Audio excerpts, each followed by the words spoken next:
Buying an RV is actually pretty simple. Oftentimes, though, problems start at delivery, and getting service after the sale, in warranty or out, can be a real challenge. Today, I'm going to share the 4 mistakes I've made buying 3 different types of RVs over the last nearly 5 years. So I'm going to cover 4 points: the sales process, walkthrough, taking delivery, and then service after the sale. And stay to the end because I'm going to give you some advice on pricing and negotiation. Let's get to number 4, mistake I made. So mistake number 4 is around the sales process. So typically what happens when you're at a dealer showroom or an RV show, the rep shows you lots of floor plans, and after a few, they get really confusing. They might ask you what you're looking for and try and help uncover some needs that the floor plan, the rig can resolve, which makes total sense. Then again, in my experience, they start talking about a scarcity message that this model may not be available, there's a long wait. This one, checking their inventory, is available for fast delivery. And they kind of say yes to whatever you're asking for, and they're trying to help you get into your RV, maybe make a sale. Part of the problem with the most recent RV purchases is, and the mistake we made is, nothing beyond the price was written down as part of the negotiating process. What most people are concerned about is the price. I get it, but that's all that was written down as part of the sales contract. So for the solution, what would I do differently next time? Well, I would not only write down the price, but I would write down the things we've agreed to as part of the sales process. That could be placement of the RV itself. That could be leveling the rig if it's a trailer type like this, and it could be blocking the trailer so that it doesn't move while it's in place. I would also get something in the sales contract about fixing problems 100% before it leaves the dealer lot. That'll become apparent in just a moment.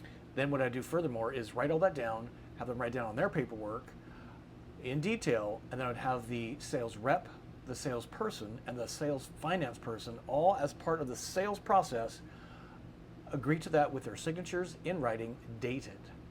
In addition to all that, my advice would be to put a post-sale service contact, name, phone, email, address, and even meet them as part of the sales process in the same contract. What I'm trying to do is to get the total experience agreed to upfront, written down, signed, dated before I buy the RV. To me, that now is part of the sales process. If all you're trying to do is sell me an RV at a great price, get it today, deliver tomorrow, that means they just want to get the rig off the lot. I'm concerned more now than ever about 100% end-to-end sales experience, including service. Mistake number 3, it's all about the walkthrough. I'm sitting in the throne room on the throne. The walkthrough is a pretty important part of the RV purchase process. Think about this for a second. At the end of the day, you, the customer, have the final quality control on the rig you're buying, spending tens of thousands on. You make an appointment, you do a walkthrough with the person, you're looking for any obvious defects, they're going to explain the RV systems quickly for you, you're looking for problems, they make a list, and then they set an appointment for delivery 1 to 2 weeks later so they can address some of those issues that you discovered as part of the walkthrough process. And you show up for the delivery date and everybody's really happy, right?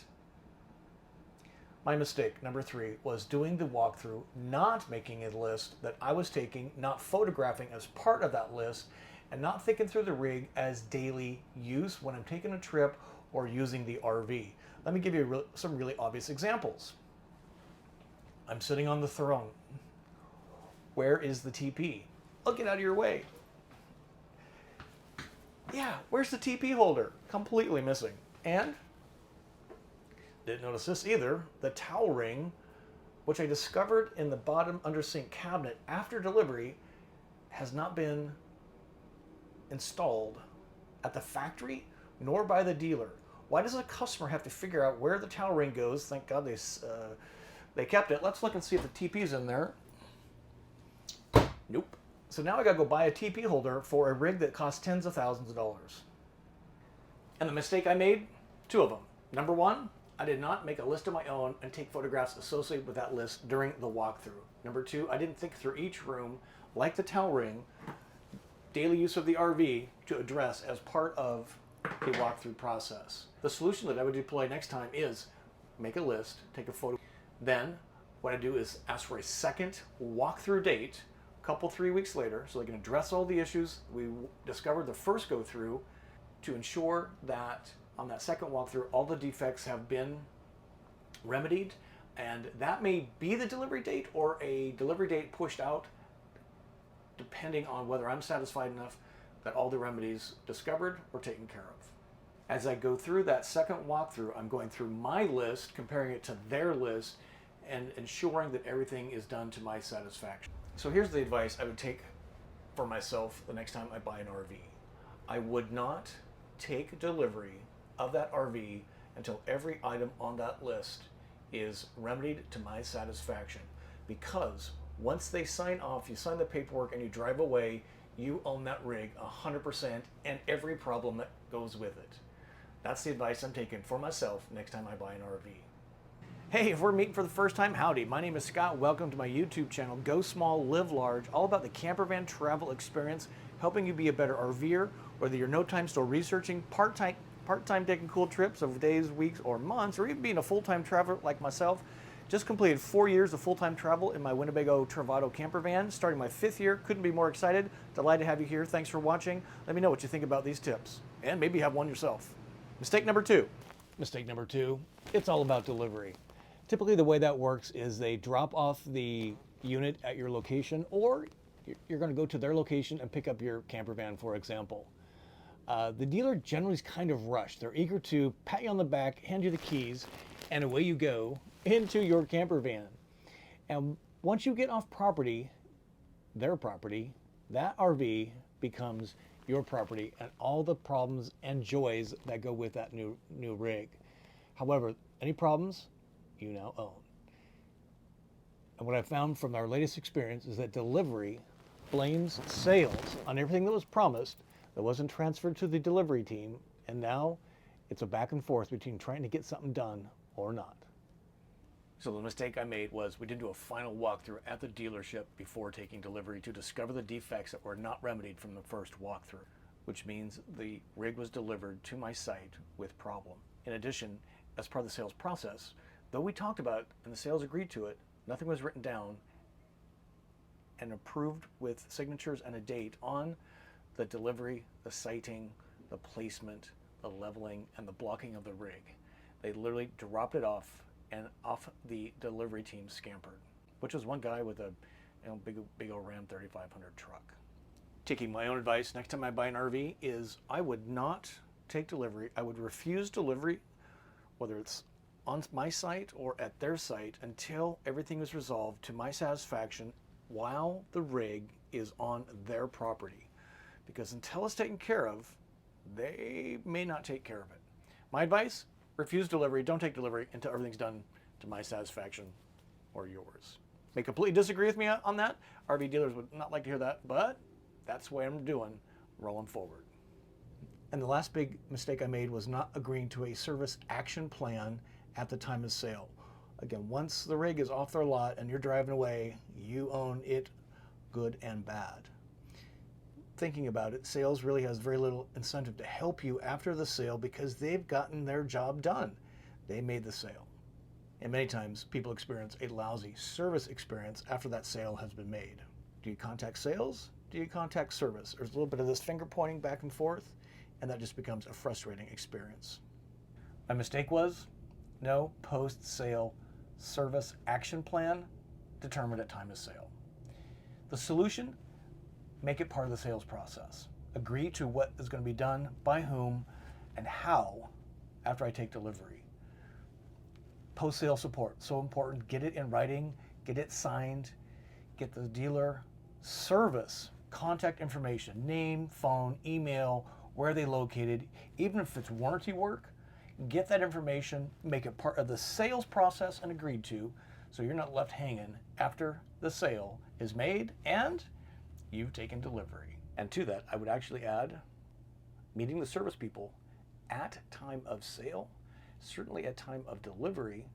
Make good with them, make relationships with them, take a selfie with them, send them that selfie with you in it so they remember you So you're making relationships in a happy moment, so things are set up when you have a bad moment. Here's the advice I would take the next time I buy an RV. And that would be do everything I've talked about up to this point. Then I would find a small problem the first couple of weeks after taking delivery and contact that service advisor person.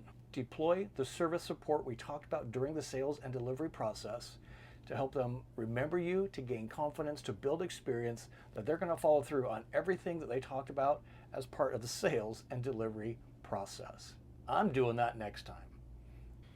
And my bonus tip for you is on price. A lot of people are really wound up around price, including me.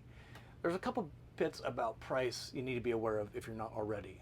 Number one is the MSRP, the manufacturer suggested retail price, which if you're shopping for a camper van can be plucked straight out of the stratosphere, and oftentimes a dealer discounts it anywhere from 25 to 50% to bring that price more in line with what the market is doing. That's where I would actually start my negotiations, is they're discounted after MSRP price. Once the pricing is agreed to, then the dealer often talks about extended warranties, coatings, tire replacement, all these add-ons. It's probably great profitability for the dealer. You really need to think through, is that something I'm really interested in? Is that something I really need? How long am I gonna have the rig? And do those things really matter to me?